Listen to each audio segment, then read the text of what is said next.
TG డీసెట్కి సంబంధించిన 3 important updates మనకు వెబ్సైట్లో అప్డేట్ చేశారండి.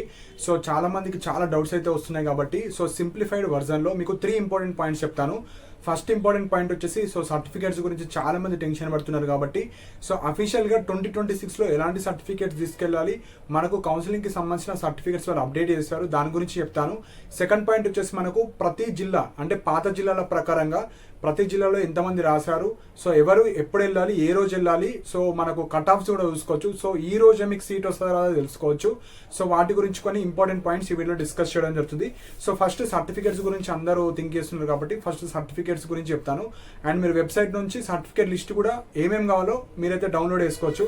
అందులో ఫస్ట్ సర్టిఫికేట్ వచ్చేసి 10th మెమో ఏవైతే చెప్తున్నానో అవి ఒరిజినల్ తీసుకొని వెళ్ళాలి. సో 10th మెమో ఒరిజినల్ తీసుకెళ్ళాలి. సెకండ్ ఇంటర్ మెమో ఒరిజినల్ తీసుకెళ్ళాలి.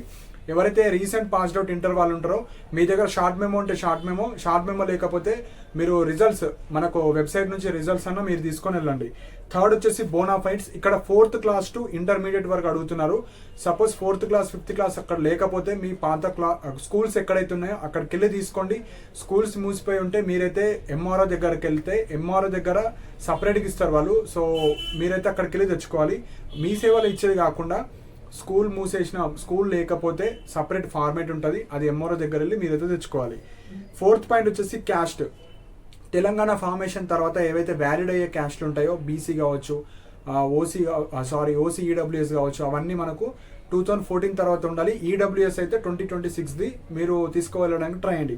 అండ్ ఎస్సీ గ్రూప్ ఎవరైతే ఉన్నారో వాళ్ళు ఎస్సీ 1 or 2 or 3 అప్డేటెడ్ది మాత్రమే ఉండాలి. నార్మల్ ఎస్సీ అయితే వ్యాలిడ్ అవ్వదు. సో క్యాస్ట్ అయితే మీరు అప్డేటెడ్ది తీసుకెళ్ళండి. బీసీ వాళ్ళు 2014ది ఎప్పటిదైనా నో ప్రాబ్లం. ఎస్సీ వాళ్ళు 2026 ఆర్ మీరు ఎస్సీ 1, 2, 3 గ్రూప్ అయింది మాత్రమే తీసుకెళ్ళండి. And income. సో ఇక్కడ ఇన్కమ్ కూడా కన్ఫ్యూజ్ అవుతున్నారు. ఎవరైతే ఫాదర్ గవర్నమెంట్ ఎంప్లాయీ కావచ్చు, హస్బెండ్ గవర్నమెంట్ ఎంప్లాయీస్ కావచ్చు, అలాంటి వాళ్ళకి ఇన్కమ్ సర్టిఫికేట్ రాదు, మ్యాండేటరీ కాదు. మీకు ఇన్కమ్ లేకపోతే తీసుకెళ్లాల్సిన అవసరం లేదు. ఎవరికైతే ఫీజు రియంబర్స్మెంట్ వస్తుంది, ఎవరికైతే మీకు ఇన్కమ్ సర్టిఫికేట్ ఉంది, సో మీరైతే ఇన్కమ్ సర్టిఫికేట్ తీసుకొని వెళ్ళండి. అండ్ ఇక్కడ మనకు అక్కడ ఏమి ఇచ్చారంటే స్పెసిఫిక్గా ఈ ఇయర్ దాన్ని ఇవ్వలేరు. వాళ్ళు ఏమి ఇచ్చారంటే ఇష్యూడ్ లెస్ దాన్ ఏ ఇయర్, అంటే కనీసం మీరు 2025 అన్న తీసుకెళ్ళండి. సపోజ్ వర్స్ట్ కేసులో వాళ్ళు ఎగ్జాక్ట్ 2026దే తీసుకొని రండి అనలేరు. ఇప్పుడు మనకు జూన్ ఉంది, జూన్ నుంచి లాస్ట్ 1 year అంటే మనము 2025లో పడిపోతాం. సో కనీసం 2025ది మీకు ఉంటే తీసుకొని వెళ్ళండి. మీరు ఆల్రెడీ కొత్తగా అప్లై చేస్తే సపోజ్ మీకు పెండింగ్లో ఉంది, 1 week టైం పడుతుంది, 10 days టైం పడుతుంది అంటే 2025 ఉంటే తీసుకెళ్ళండి. 2024 ఉంది నేను అప్లై చేసా, అది వ్యాలిడ్ అంటే ఇక్కడ వాళ్ళు ఏమి ఇచ్చారు దాని ప్రకారంగా మీరు తీసుకొని వెళ్ళండి. సో అక్కడ ఇచ్చింది ఒకటి సింపుల్గా ఇస్తారు, కానీ దాన్ని కాంప్లికేట్ చేసుకుంటారు చాలా మంది. 2026ది ఇన్కమ్ ఉంటే 2026ది తీసుకెళ్ళండి. 2026ది లేదు, 2025 ఉంటే 2025 తీసుకెళ్ళండి. పాతవి 2024, 2023 ఉంటే వ్యాలిడ్ అవ్వవు. మీరు వెళ్ళి అప్లై చేసుకొని స్లిప్ తీసుకెళ్తే యాక్సెప్ట్ చేస్తారంటే స్లిప్ అవేం చూడరు. ఒరిజినల్గా ఉండాలి, అప్డేటెడ్ సర్టిఫికేట్ అయితే ఉండాలి. 26 or 25ది మీరైతే తీసుకొని వెళ్ళడానికి ట్రై చేయండి. నెక్స్ట్ వచ్చేసి 6th పాయింట్ ఈబీసీ సర్టిఫికేట్ కావచ్చు, ఈడబ్ల్యూఎస్ సర్టిఫికేట్ కావచ్చు, ఎన్సీసీ కావచ్చు, క్యాప్ కావచ్చు, స్పోర్ట్స్ అండ్ గేమ్స్ కావచ్చు, మనకు స్కౌట్స్ గైడ్స్ కావచ్చు, అండ్ పిహెచ్. సో ఇవి ఏవైతే స్పెషల్ రిజర్వేషన్ కింద ఉంటాయో అవి మీరు సర్టిఫికేట్స్ అయితే తీసుకొని వెళ్ళండి. ఈడబ్ల్యూఎస్ 2026ది మాత్రమే తీసుకోనండి. మీకు 10% ఆఫ్ ద రిజర్వేషన్ మీకైతే ఇవ్వడం జరుగుతుంది. 7th hall ticket, DEECET hall ticket తీసుకెళ్ళండి. 8th rank card. సో ఈరోజు రిలీజ్ చేస్తారు కదా, ఆ ర్యాంక్ కార్డు తీసుకొని వెళ్ళండి. సో ఈ 8 మాత్రమే తీసుకెళ్ళాలని. టీసీ తీసుకెళ్లాలా, మళ్ళీ గ్యాప్ సర్టిఫికేట్ తీసుకెళ్లాలా, ఇలాంటి క్వశ్చన్స్ అడుగుతారు. అక్కడ ఏమి ఇచ్చారో అవి తీసుకొని వెళ్తే సరిపోతుంది. ఇక్కడ 8 ఇచ్చారు, ఆ 8 తప్ప మిగతా ఏం అవసరం లేదు. సో ఇవన్నీ మీరు ఒరిజినల్స్ తీసుకెళ్ళాలి. ఏది 10th, inter, bonafides, caste, income, EBC కావచ్చు, ఇవన్నీ ఫస్ట్ 6 ఏవైతే ఉన్నాయో అన్ని ఒరిజినల్స్ తీసుకెళ్ళాలి. 7th, 8th మీరు నార్మల్ జిరాక్స్ కాపీ ఏదైతే ప్రింట్ బయట తీసుకొని వెళ్తారో అవి. అండ్ ఇక్కడ మీ దగ్గర ఏవి ఒరిజినల్స్ ఉన్నాయో అవి తీసుకొని వెళ్ళండి. నా దగ్గర ఒరిజినల్ లేదు, నేను ఏం చేయాలంటే ఏం చేయలేము, కాలేజ్కి వెళ్ళి తెచ్చుకోవాలి, వేరే ఆప్షన్స్ అయితే లేవు. సో మంచి ర్యాంక్స్ వచ్చిన వాళ్ళు మీరు ఫీజు రియంబర్స్మెంట్ అమౌంట్ కట్టేసన్నా మీరైతే వెళ్ళండి. ఇప్పుడు నా దగ్గర కాంటాక్ట్ అయిన వాళ్ళు, గైడెన్స్ తీసుకున్న వాళ్ళు చాలా మంది 40 to 30 స్టూడెంట్స్ 500 బిలో ఇంటర్ మొన్న recent pass out 30 rank, 40 rank ఉన్నారు, 60 ర్యాంక్, 170 ర్యాంక్, 500 బిలో అయితే ఒక 17 to 20 మెంబర్స్ ఉన్నారు. అందులో కొంతమందికి సర్టిఫికేట్స్ ఉన్నాయి. నేను చాలా 1 month బిఫోర్ చెప్పాను. సో ప్రాపర్గా వీడియోస్ చూడరు కాబట్టి వాళ్ళకి ఇప్పుడు రిస్క్లో పడతారు. అంటే ర్యాంక్ వచ్చి వేస్ట్, ప్రాపర్గా ఇన్ఫర్మేషన్ చూడకపోతే వేస్ట్ అయిపోతుంది లైఫ్. అందుకే లాస్ట్ ఇయర్ చెప్పాను వాళ్ళకు మంచి మంచి ర్యాంక్స్ వచ్చినాయి, మీరు సర్టిఫికేట్స్ అప్డేట్ చేసుకోండి అంటే ఈడబ్ల్యూఎస్ సర్టిఫికేట్ కూడా పెట్టుకోలేరు. ఈడబ్ల్యూఎస్ సర్టిఫికేట్ ఒక క్యాండిడేట్కి 2000 ర్యాంక్, 3000 ర్యాంక్, 4000 ర్యాంక్ ఉన్న సీట్ వస్తుంది. మీకు ఓసీ కింద వచ్చేసారు అనుకోండి, ఓసీ కింద 500 ర్యాంక్ కూడా ఒక్కొక్కసారి కష్టమైపోతుంది. OC EWS 3000 rank, OC normal OC 500, 800 అతనికి సీట్ రాదు, కానీ ఓసీ ఈడబ్ల్యూఎస్ అతనికి వస్తుంది. అంటే ఈ ఓసీ ఈడబ్ల్యూఎస్ ఎలిజిబుల్ అయి ఉండి మీరు తెచ్చుకుంటలేరు అంటే ఎవరికి ప్రాబ్లం అక్కడ? మీకు ప్రాబ్లం. సో చాలా మంది మంచి ర్యాంకర్స్ మిస్టేక్ చేస్తున్నారు. కొద్దిగా పెద్ద ర్యాంక్ వచ్చిన వాళ్ళకి సర్టిఫికేట్స్ ఉంటున్నాయి, వాళ్ళకి సీట్స్ వస్తున్నాయి. సో మీరే లాస్ అవుతున్నారు. కాబట్టి కనీసం ఏ ఎడ్యుకేషనల్ ఛానల్ అయినా మీరు ప్రాపర్గా చూడండి, చూసిన తర్వాత అందులో నుంచి ఏం చెప్తున్నారో తీసుకొని మీరైతే కొద్దిగా రెస్పాన్స్ అవ్వండి. ఎందుకంటే చాలామంది అక్కడ ఏం అడుగుతున్నారో అవి కాకుండా వేరే డౌట్స్ అడుగుతారు. సో అక్కడ వచ్చింది మేజర్ పాయింట్. కాబట్టి మనకు అప్డేటెడ్ సర్టిఫికేట్ లిస్ట్లో అందులో ఏమున్నాయి అవి తీసుకొని వెళ్ళండి, వేరే ఏం అవసరం లేదు, ఇందులో ఉన్నాయి తీసుకొని వెళ్ళండి. వేరే మనకు 8 అయిపోయిన తర్వాత సెకండ్ పాయింట్ వెబ్సైట్లో ఏమి ఇచ్చారంటే concerned government DIET phone numbers. So పీడిఎఫ్లో మనకి ఏమి ఇస్తారంటే అందులో అడ్రస్ ఉంటుంది. ఇప్పుడు మనకు గవర్నమెంట్ డైట్ కాలేజ్లో కౌన్సిలింగ్ ఉంటుంది. సో అక్కడ అడ్రస్ ఉంటుంది, ఆ ప్రిన్సిపల్ నంబర్ ఉంటుంది, నేమ్ ఉంటుంది, ఫోన్ నంబర్ ఉంటుంది, మనకు ఈమెయిల్ ఐడి ఉంటుంది. సో ఇప్పుడు నాకు చేసినట్టు ఎప్పుడు పడితే అప్పుడు 1 o'clockకి 2 o'clockకి కాల్స్ చేస్తే వాళ్ళు లిఫ్ట్ అయ్యారు. ఎందుకంటే వాళ్ళ ఏజ్ 45 ప్లస్ ఉంటుంది, 40, 50 వాళ్ళ పర్సనల్ లైఫ్ ఉంటుంది.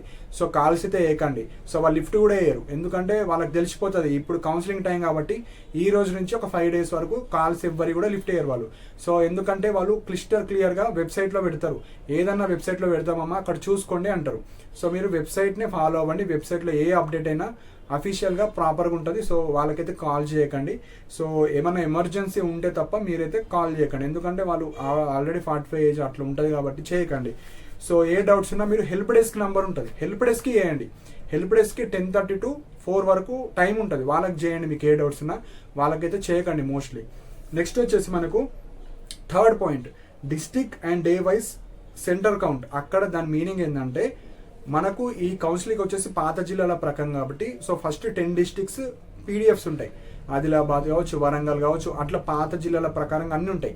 అందులో ఫస్ట్ మీరు ఏ జిల్లా, సో అక్కడ మనకు డిస్ట్రిక్ట్ ఉంటుంది, టోటల్ నెంబర్ ఆఫ్ స్టూడెంట్స్ అంటే నేను చెప్పాను కదా ప్రతి జిల్లాలో ఎంతమంది రాశారు ఆ కౌంట్ ఉంటుంది. Next serial number of the PDF list. So మీకు ప్రతి జిల్లాలో టోటల్ నెంబర్ ఆఫ్ స్టూడెంట్స్ ఎంతమంది రాశారు, డీసెట్ తెలుగు మీడియం వాళ్ళు ఎంతమంది రాస్తారు, ఇంగ్లీష్లో ఎంతమంది రాస్తారు, ఉర్దూలో ఎంతమంది రాస్తారు, డీటెయిల్గా ఉంటుంది పీడిఎఫ్. సో మిక్స్డ్ ఉంటుంది, మీరైతే కౌంట్ చేసుకోవాలి. ఆ పీడిఎఫ్ దానికి సంబంధించిన షీట్ ఉంటుంది. అంటే సింపుల్గా మీ జిల్లాలో మనకు 5 days కౌన్సిలింగ్ ఉంటుంది కదా, ఫస్ట్ డే రోజు ఎవరెవరు వెళ్ళాలి ఆ పీడిఎఫ్లో సీరియల్ నెంబర్, ర్యాంక్స్ కాదు, serial number left side serial number 1, 2, 3, 4 అట్లుంటుంది. అక్కడ డే 1లో సీరియల్ నెంబర్ 1 నుంచి 500 వరకు ఈ రోజు వెళ్ళండి, 501 నుంచి ఈ రోజు వీళ్ళు వెళ్ళండి. అంటే మీరు ఫస్ట్ మీ సీరియల్ నెంబర్ చూసుకోవాలి, ఆ పీడిఎఫ్లో సీరియల్ నెంబర్ చూసుకొని ఏ రోజు వెళ్ళాలో అక్కడ క్లియర్గా ఉంటుంది. మీరు ఆ రోజు మాత్రమే వెళ్ళడానికి ట్రై చేయండి. సో ఇప్పుడు ఇంకొక పాయింట్ వచ్చేసి కౌన్సిలింగ్ వచ్చేసి 2nd to 5th జూన్లో మనకు కౌన్సిలింగ్ ఉంటుంది. 2nd, 3rd, 4th, 5th 4 days counselling అయితే ఉంటుంది. ఏ రోజు ఉందో మీరు తెలుసుకోవాలి, ఆ పీడిఎఫ్స్ ఓపెన్ చేసుకొని. ఇప్పుడు ఒక డిస్టిక్కి సంబంధించింది ఎగ్జాంపుల్గా చెప్తాను అండ్ కట్ ఆఫ్ సెట్లో చూసుకోవాలి కూడా చెప్తాను. ఈ రోజు నైటే మీకు సీట్ వస్తుందా రాదా తెలిసిపోతుంది.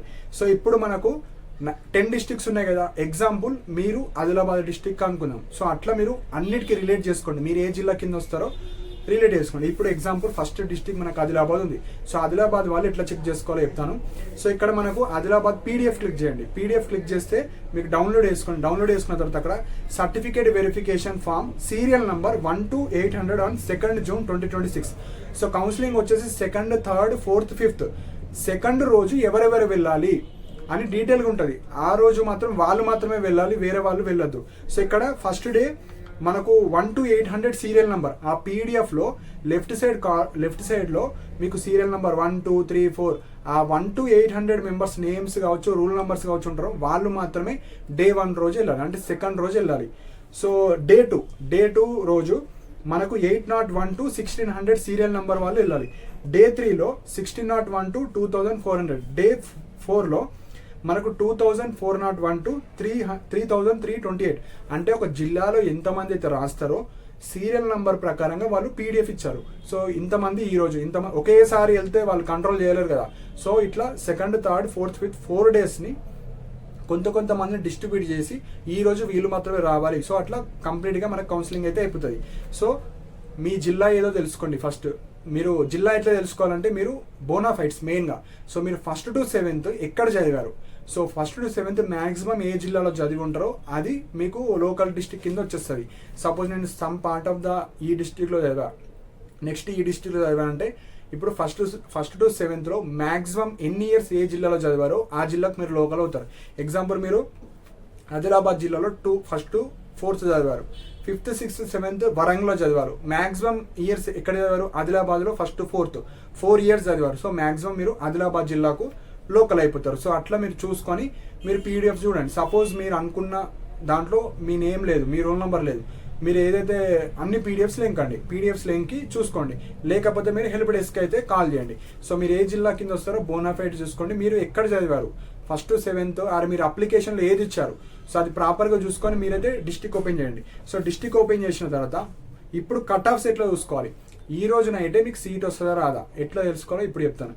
ఫస్ట్ పాయింట్ మీరు ఏ జిల్లా, 10 districts ఉన్నాయి కదా. ఫస్ట్ ఎగ్జాంపుల్ ఆదిలాబాద్ అనుకుందాం, ఆదిలాబాద్ క్లిక్ చేయండి, డిస్ట్రిక్ట్ సెలెక్ట్ చేసుకున్నాం. సెకండ్ మీడియం, ఇంగ్లీష్ మీడియం అయితే ఇంగ్లీష్ మీడియమే చూసుకోండి, తెలుగు మీడియం అయితే తెలుగు మీడియమే చూసుకోండి, ఉర్దూ మీడియం అయితే ఉర్దూ మీడియమే చూసుకోండి. సపోజ్ మీరు ఇంగ్లీష్ మీడియం అనుకుందాం, ఇంగ్లీష్ మీడియం చూడండి. ఇంగ్లీష్ మీడియం తర్వాత next important category. So English medium దాంట్లో ఎగ్జాంపుల్ మీరు ఎస్సీ గ్రూప్ 1 అయితే ఎస్సీ గ్రూప్ 1 మాత్రమే కౌంట్ చేసుకోవాలి. మీరు బీసీబీ అయితే బీసీబీ మాత్రమే చూసుకోవాలి. మీరు ఎస్టీ అనుకుంటే ఎస్టీ మాత్రమే. సో నెక్స్ట్ మీరు పేపర్ మీద రాసుకోండి. నెక్స్ట్ వచ్చేసి మీ బీసీబీ అనుకుందాం, బీసీబీ తర్వాత మీ నంబర్ ఫస్ట్ ఫైండ్ అవుట్ చేసుకోండి. ఇప్పుడు ఎగ్జాంపుల్ డే 1లో సీరియల్ నెంబర్ 1 to 800 ఉన్నారు. ఆ 1 to 800లో మీ నంబర్ సపోజ్ సీరియల్ నెంబర్ 250 అనుకుందాం. 250 పైన, కింద అవసరం లేదు, 250 మీరు 250 పైనలో మీరు బీసీబీ అయితే 1 to 250లో బీసీబీ మెంబర్స్ ఎంతమంది ఉన్నారో కౌంట్ చేసుకోండి. సపోజ్ మీరు బాయ్ అనుకోండి, బాయ్ అనుకుంటే ఎంతమంది ఉన్నారు మన పైన, బాయ్ ప్లస్ గర్ల్స్ మనకు కౌంట్ చేసుకోవాలి. బాయ్ అయితే 250 అబోవ్ బాయ్ ప్లస్ గర్ల్స్ ఎంతమంది ఉన్నారు, సపోజ్ ఒక 20 మంది ఉన్నారు, 20 అని రాసుకోండి. సపోజ్ మీరు గర్ల్స్ అనుకుందాం, గర్ల్స్ అయితే గర్ల్స్ మాత్రమే కౌంట్ చేసుకోండి, బాయ్స్ని కౌంట్ చేయకండి. సో గర్ల్స్ ఒక 10 మంది ఉన్నారు, మీరు ఒక అమ్మాయి అనుకోండి, మీ ర్యాంకు మీ సీరియల్ నెంబర్ 250 ఉంది, మీ సీరియల్ నెంబర్ పైన మీ కేటగిరీలో ఎంతమంది ఉన్నారు, 10 మంది వచ్చాం. సో బాయ్ ఒక పర్సన్కి 20 members ఉన్నారు, గర్ల్కి 10 మంది ఉన్నారు.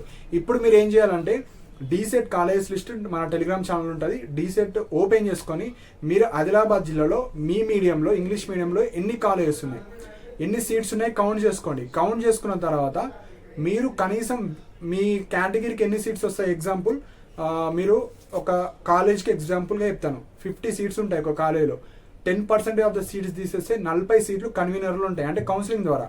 ఆ 40 అన్ని కేటగిరీకి పంచంగా ఎగ్జాంపుల్ బీసీబీకి 10% సీట్స్ ఉంటాయి, అంటే 4 సీట్స్.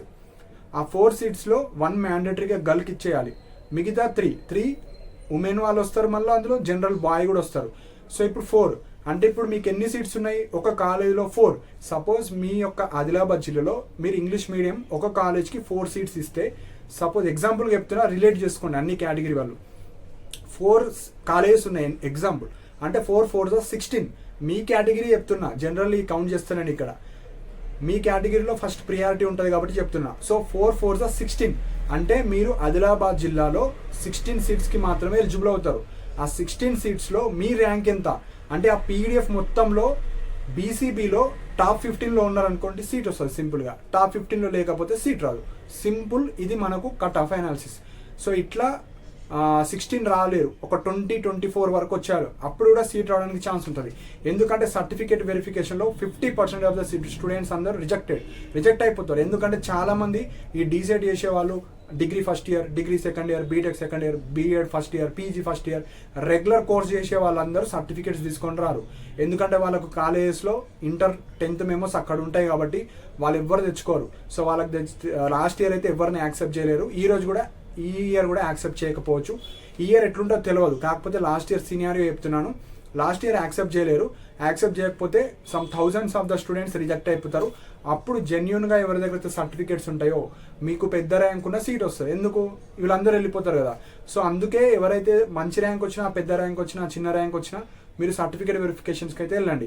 నాకు 5,000 ర్యాంక్ వచ్చింది, నేను ఎట్లా రాదు పోను అనుకుంటే నీ ముందు ఎవరైతే 4,000 మెంబర్స్ ఉన్నారో అందులో 2,000 మెంబర్స్ సర్టిఫికేట్స్ లేని వాళ్ళు ఉంటాయి. సో అందుకే ప్రాపర్గా వీడియోస్ చూడాలి. వీడియోస్ చూడని వాళ్ళకు బెనిఫిట్ ఎప్పటికీ అవ్వదు. సో ప్రతి పాయింట్ ఇంపార్టెంటే. సో ఇప్పుడు నీకు 1000 ర్యాంక్ ఉంది, టాప్ 10 ఉన్నారు, టాప్ 10లో 5 మెంబర్స్ ఎట్లా రిజెక్ట్ అయిపోతారు. కొంతమంది సర్టిఫికేట్స్ ఉండవు, బీఎడ్ చేసే వాళ్ళు ఉంటారు. ఇప్పుడు నా దగ్గరనే కాంటాక్ట్ అయిన వాళ్ళు already degree second year, PG first year, BTech third year, BTech second year ఇట్లున్నారు. వాళ్ళకి చూస్తే ర్యాంక్స్ ఒక్కొక్కళ్ళకు 500 బిలో, 300 బిలో అట్లున్నారు. ఎందుకంటే కొంతమంది కాంపిటేటివ్ ప్రిపేర్ అయ్యే వాళ్ళకి ఈజీగా వచ్చేస్తాయి డీసెట్ ఎంట్రన్స్ ఎగ్జామ్లో, కానీ వాళ్ళు ఇక్కడ రిజెక్ట్ అవుతారు. సో అది తెలుసుకోండి, చాలా మందికి తెలియదు. సో మీరు 5,000 ర్యాంక్ వచ్చినా, ఎంత వచ్చినా సర్టిఫికేట్ వెరిఫికేషన్కి వెళ్ళండి, పార్టిసిపేట్ చేయండి ఫేజ్ 1లో. అప్పుడు మీకు సీట్ వస్తుంది కదా, అప్పుడు డిసైడ్ అవ్వండి. సర్టిఫికేట్స్ అన్నీ ఉంటే ఓకే, నో ప్రాబ్లం. సో ఇప్పుడు మనకు ఇట్లా మీరు కట్ ఆఫ్స్ అయితే చూసుకోవాలి. సింపుల్గా మీరు నార్మల్ రిజర్వేషన్ ఎంత ఇస్తారో ఆ రిజర్వేషన్ తెలిస్తే మనకు కాలేజెస్ లిస్ట్ టెలిగ్రామ్లో ఉంటుంది. టెలిగ్రామ్ క్లిక్ చేసి కింద డిస్క్రిప్షన్లో మీకు లింక్ ఉంటుంది. ఫైల్స్ ఓపెన్ చేసి డిఎడ్ కాలేజెస్ ఓపెన్ చేసుకొని మీరు ఎగ్జాంపుల్ హైదరాబాద్ అనుకుందాం. సపోజ్ హైదరాబాద్లో సపోజ్ వరంగల్ అనుకుందాం. వరంగల్లో 2 ఇంగ్లీష్ మీడియం కాలేజెస్ ఉన్నాయి. 2 ఎగ్జాంపుల్గా చెప్తున్నా. 2 అంటే 100 సీట్స్. 100లో 20 తీసేయండి అంటే 80 సీట్స్. ఇప్పుడు ఎగ్జాంపుల్గా ఒక కాలేజ్ లెక్క చేస్తే 40 సీట్స్ అయితే కన్వీనర్లో ఉంటాయి. కన్వీనర్లో ఉంటాయి కాబట్టి ఇప్పుడు సపోజ్ మీరు ఎస్సీ కావచ్చు, ఎస్టీ కావచ్చు, ఏదో ఒక కేటగిరీ సపోజ్ 5% 10% అనుకున్నారు. సపోజ్ 5% అనుకుందాం. సో 5% అంటే మనకు దాదాపు ఒక 2 సీట్స్ 3 సీట్స్ అట్లా మనకు కేటగిరీ వైజ్ వస్తుంది. అట్లా మీరు ఎగ్జాంపుల్ 2 కాలేజెస్ అనుకుందాం. అప్పుడు మనకు ఒక 4 to 5 సీట్స్ మాత్రం మీరు ఎలిజిబుల్ అవుతారు. ఎగ్జాంపుల్ 5 సీట్స్ అనుకుందాం. ఈ పర్సంటేజ్ పక్కన తీసేసి మీ ఒక కేటగిరీకి 5 సీట్స్ ఎలిజిబుల్ అవుతున్నారు. ఆ టాప్ 5లో ఉన్నారా లేదా చెక్ చేసుకోవాలి. మీ పీడిఎఫ్లో, మీ డిస్ట్రిక్ట్ పీడిఎఫ్లో మీరు బీసీబీ అయితే బీసీబీలో టాప్ ఉన్నారా, ఎస్సీ అయితే ఎస్సీ గ్రూప్ 1లో టాప్ ఉన్నారా, ఎస్సీ 2లో గ్రూప్ 2లో టాప్ ఉన్నారా, బీసీడీయా, బీసీబీయా, బీసీఈయా అంటే సింపుల్గా మీ కేటగిరీ రిజర్వేషన్ ఎంత ఉంది, పర్సంటేజ్ ఆఫ్ ద సీట్స్ నుంచి క్యాలిక్యులేట్ చేసుకొని నాకు ఇన్ని సీట్స్ ఉన్నాయి నా కేటగిరీకి, నా కేటగిరీలో నేను టాప్ ఉన్నాను లేదా. మీ కేటగిరీ మాత్రమే చూసుకోండి, వేరే కేటగిరీతో మనకు సంబంధం లేదు. జనరల్లీ పక్కన పెట్టేసిన, ఎందుకంటే అవి కొన్ని యాడ్ చేసుకోవచ్చు. కానీ మనం కేటగిరీలో టాప్ వస్తే ఈజీగా మన కేటగిరీలో సేఫ్ సైడ్. మన కేటగిరీలో టాప్ ఉంటే వాళ్ళు జనరల్ వెళ్ళిపోతారు, ఆ సీట్స్ వేకెన్సీస్ ఉంటాయి. నేను అందుకే కనీసం 1:2లో వస్తే మనకు ఛాన్స్ ఉంటుంది. సో జనరల్లీ ఎందుకు యాడ్ చేస్తారు అంటే మనము with in the cash top వచ్చేస్తే మనం సేఫ్ సైడ్. ఎందుకంటే మన కేటగిరీలో టాప్ ఉంటే వాళ్ళు జనరల్లోకి వెళ్ళిపోతారు, అప్పుడు వేకెన్సీస్ ఉంటాయి, మనకు కనీసం 1:2లో ఉంటే సీట్ రావడానికి ఛాన్స్ ఉంటుంది. సో ఇట్లా మీరైతే మీ డిస్ట్రిక్ట్ ఓపెన్ చేసుకొని మీ మీడియం, మీ సీరియల్ నంబర్, ఏ రోజు ఉంది, మీ పైన ఎంతమంది ఉన్నారు, ఆ కాలేజ్ పీడిఎఫ్ ఓపెన్ చేసుకొని తెలుగు మీడియంలో ఎన్ని సీట్స్ ఉన్నాయి, ఇంగ్లీష్ మీడియంలో ఎన్ని ఉన్నాయి అన్నీ యాడ్ చేసుకొని మీ పర్సంటేజ్ ఓపెన్ చేసుకొని విత్ ఇన్ ద సీట్ వస్తుందా లేదా ఈ రోజే తెలిసిపోతుంది. సో సీట్ వస్తుందా రాదా, కౌన్సిలింగ్ అందరం వెళ్తాం, సీట్ వస్తుందా రాదా అనేది ఈరోజు తెలిసిపోతుంది. సో అఫీషియల్గా ఈరోజు తెలుస్తుంది. ఫైనల్గా మనకు సీట్ అలాట్మెంట్లో మీకు సీట్ వస్తే వస్తుంది, లేకపోతే మీరు పేమెంట్ సీట్కి ఎవరైతే వెళ్దాం అనుకుంటున్నారో అట్లా కూడా వెళ్ళొచ్చు. సో ఇది మనకు పర్ఫెక్ట్ అనాలిసిస్ అండి. సో పీడిఎఫ్స్ అందుకే చెప్పాను, ఈ పీడిఎఫ్స్ వల్ల మీకు చాలా యూస్ఫుల్ అవుతుంది. ప్రాపర్గా అనాలిసిస్ చేసుకున్న వాళ్ళకు ఈరోజు సీట్ వస్తుందా లేదా తెలిసిపోతుంది. సో ఇప్పుడు కౌన్సిలింగ్కి ఎవరెవరు వెళ్ళొచ్చు అంటే అందరు క్వాలిఫైడ్ స్టూడెంట్స్ అందరు వెళ్ళొచ్చు. అండ్ సర్టిఫికేట్స్ ఉన్నా లేకపోయినా వెళ్ళండి. రిజెక్ట్ చేస్తే ఓకే, మనం ఏం చేయలేం. రిజెక్ట్ చేయకపోతే యాక్సెప్ట్ చేయొచ్చేమో ఈ ఇయర్. సో లాస్ట్ ఇయర్ అయితే చేయలేరు, సో ఈ ఇయర్ మనం చెప్పలేము. సో ఫస్ట్ రోజు వెళ్ళిన వాళ్ళు ఫీడ్బ్యాక్ బట్టి నేను వీడియో చేస్తాను. సో సెకండ్ థర్డ్ రోజు అలౌ చేస్తలేరంటే వెళ్ళాల్సిన అవసరం లేదు. అలౌ చేస్తున్నారు అంటే సెకండ్ థర్డ్ ఫోర్త్ రోజు ఎవరైతే ఈ థర్డ్ ఫోర్త్ ఫిఫ్త్ రోజు ఉంటారో వెళ్ళవలసిన అవసరం లేదు. పర్ఫెక్ట్ సర్టిఫికేట్స్ ఎవరైతే ఉన్నారో వారు వెళ్ళండి. సో ఫస్ట్ రోజు మనకు ఎవరైతే ఈ 2nd జూన్ రోజు వెళ్తారో మనకు తెలిసిపోతుంది కాబట్టి మీరైతే కనీసం ఉన్న సర్టిఫికేట్స్ అయినా రెడీ చేసుకొని పెట్టుకోండి. సో ఏమైనా ఎమర్జెన్సీ ఉంది నేను వెళ్ళలేను అనుకుంటే, సపోజ్ మీకు 2nd రోజు షెడ్యూల్ పడ్డది, 2nd రోజు పడ్డది కాబట్టి ఆ రోజు మీరు వెళ్ళలేరు, కనీసం మీరు 3rd 4th రోజైనా వెళ్ళడానికి ట్రై చేయండి. చెప్పి సార్ ఇలా ఎమర్జెన్సీ ఉండే, సో నేను వెళ్ళలేను, సో నేను అందుకే ఈరోజు వచ్చానంటే యాక్సెప్ట్ చేస్తారు. సపోజ్ మీకు సర్టిఫికేట్స్ లేవు, విత్ ఇన్ 1 or 2 డేస్లో అరేంజ్ చేసుకుంటా అంటే ఫస్ట్ మీరు సర్టిఫికేట్ వెరిఫికేషన్కి వెళ్ళి అక్కడ మీరు పర్మిషన్ తీసుకొని ఏ సర్టిఫికేట్ లేదో ఆ సర్టిఫికేట్ తెచ్చుకుంటేనే మాకు అలో చేస్తారు, లేకపోతే రిజెక్ట్ చేస్తారు. సో అన్ని సర్టిఫికేట్స్ జస్ట్ చూసి ఇచ్చేస్తారు, తీసుకోరు. చాలా మంది మళ్ళీ తీసుకుంటారు. సో మేము ఎప్పుడు ఎందుకు ఇవ్వాలి అనుకుంటారు. జస్ట్ వెరిఫికేషన్ చూస్తారు మాత్రమే, ఆ సర్టిఫికేట్స్ వాళ్ళు ఇచ్చేస్తారు. సో ఇవి మెయిన్ పాయింట్స్ అండి. సో సర్టిఫికేట్స్ ఏమైతే చెప్పారో అవి మాత్రమే, ఒకటి ఒరిజినల్సే వస్తారు, కానీ ఒక సెట్ ఆఫ్ జిరాక్స్ కూడా తీసుకొని వెళ్ళండి. సేఫ్ సైడ్కి ఒక సెట్ ఆఫ్ జిరాక్స్ తీసుకొని వెళ్ళండి, ఒరిజినల్స్ తీసుకెళ్ళండి. మీకు ఏ రోజు ఉందో ఆ రోజే వెళ్ళండి. సీట్ రాకపోని అందరు ట్రై చేయండి. ఒక్కొక్కసారి లక్కీ ఛాన్స్లో సర్టిఫికేట్స్ లేని వాళ్ళకి రిజెక్ట్ అయితే మీ దగ్గర అన్ని సర్టిఫికేట్స్ ఉండి కొంచెం పెద్ద ర్యాంక్ వచ్చినా మీకైతే రావడానికి ఛాన్స్ ఉంటుంది. సో ప్రాపర్గా యూటిలైజ్ చేసుకోండి. చాలామంది ఇర్రెస్పాన్సిబుల్గా ఉన్నారండి. కనీసం మీరు ఎగ్జామ్ రాసి మంచి ర్యాంక్ వచ్చిన వాళ్ళు అట్లనే ఉన్నారు, డిగ్రీ చేసిన వాళ్ళు అట్లా ఉన్నారు, 35 ఏజ్ వాళ్ళు ఉన్నారు, 40 ఏజ్. అంత స్పెసిఫిక్గా అంత క్లారిటీగా క్లియర్గా వీడియోస్ చేసినా కూడా చాలామంది వీడియోస్ చూస్తలేరు. కాబట్టి ఎవరైతే కొంచెం ప్రాపర్గా వీడియోస్ చూసిన వాళ్ళకు కొంచెం పెద్ద ర్యాంక్ ఉన్నా వాళ్ళకు తెలిసిపోతుంది. ఓకే, సర్టిఫికేట్స్ కొంతమంది రిజెక్ట్ అవుతారు, మనం కనీసం సర్టిఫికేట్ వెరిఫికేషన్కి వెళ్దాం. చాలామంది ఇక సర్టిఫికేట్ వెరిఫికేషన్ కూడా అనుకుంటున్నారు, చాలామంది రిజెక్ట్ అవుతారు. సో ప్రాపర్గా మీకు ర్యాంక్ వచ్చినా రాకపోయినా పెద్ద ర్యాంక్ ఉన్నా మీరు వెళ్ళడానికి ట్రై చేస్తే ఏదో ఒక అదృష్టం ద్వారా మీకు వస్తే బెనిఫిట్ అవుతారు కదా. సో మంచి కోర్సు ఇప్పుడున్న ప్రజెంట్ డిమాండ్లో. సో వస్తే మీకు మంచిగా యూటిలైజ్ చేసుకుంటారు. సో ఇవి ఇంపార్టెంట్ పాయింట్స్ అండి. ఈ వీడియోలో ఏమైనా డౌట్స్ ఉన్నా, పాయింట్స్ మిస్ అయినా, మీకు వేరే డౌట్స్ ఉంటే మీరు కింద కమెంట్ సెక్షన్లో మెన్షన్ చేయండి. సో అప్కమింగ్ వీడియోస్లో మీకు కింద కమెంట్ సెక్షన్లో ఏవైతే డిఫరెంట్ డౌట్స్ ఉంటాయో దానికి సంబంధించిన వీడియోస్ అయితే చేయడం జరుగుతుంది. ఇంకా మీకు ఏమైనా డౌట్స్ ఉంటే మీరు కింద కమెంట్ సెక్షన్లో మెన్షన్ చేయండి. అండ్ ఇలాంటి అప్డేట్స్ కోసం మన ఛానల్ సబ్స్క్రైబ్ చేసుకోండి. And thank you for watching my video.